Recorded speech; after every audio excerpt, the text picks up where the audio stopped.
Homes have appreciated faster than they ever have before. And now that us millennials are in the market, we have to ask ourselves, do we know what it's going to cost to maintain this home beyond the mortgage?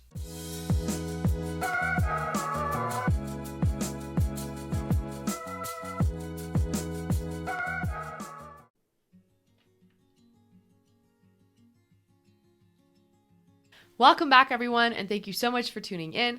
My name is Broker Gayane, and today I want to dive into this article I read on the Business Insider that actually was titled, "Millennials Are Getting Screwed Again by the Second Housing Crisis in 12 Years."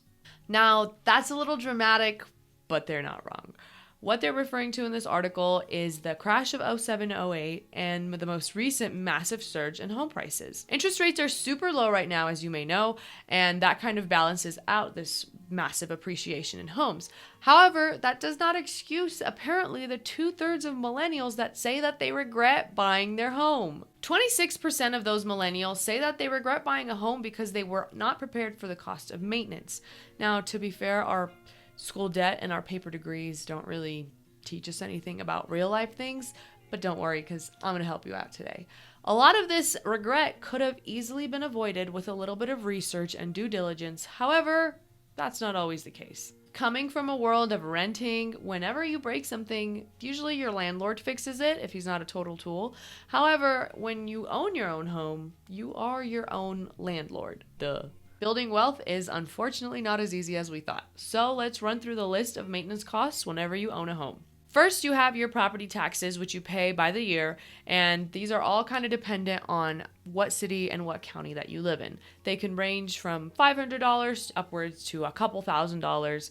And then you also have what's called a special assessment tax that the government can tax you, or technically tax your property, if they're doing any public projects around your home. Next, we have HOAs.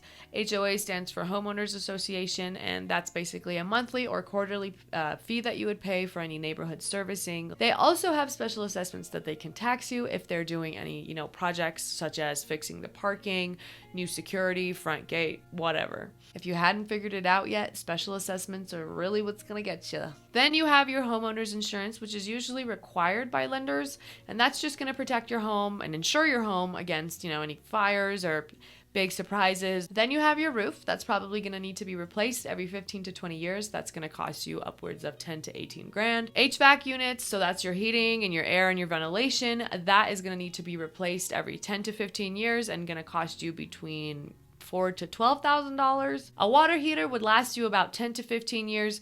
Usually the tanks aren't too expensive to replace. They're about $600 to $800, but you do have to pay somebody to install it and make sure it's up and running. And lastly, your garbage disposal will last you about 8 to 12 years depending on how you treat it. And again, it's not too expensive to replace that. However, you will have to pay for labor to have somebody install it and make sure it is up and running. Moral of the story is, if you don't live with a handyman, then you're kind of screwed. Everything in your property will have a lifespan, and you are going to need to maintain it and keep up with it, and be sure that you are prepared for these costs, because nobody else is going to fix it and you're going to have to live with a broken garbage disposal. And that is that, everyone. I hope you enjoyed this video. I hope you found it informative.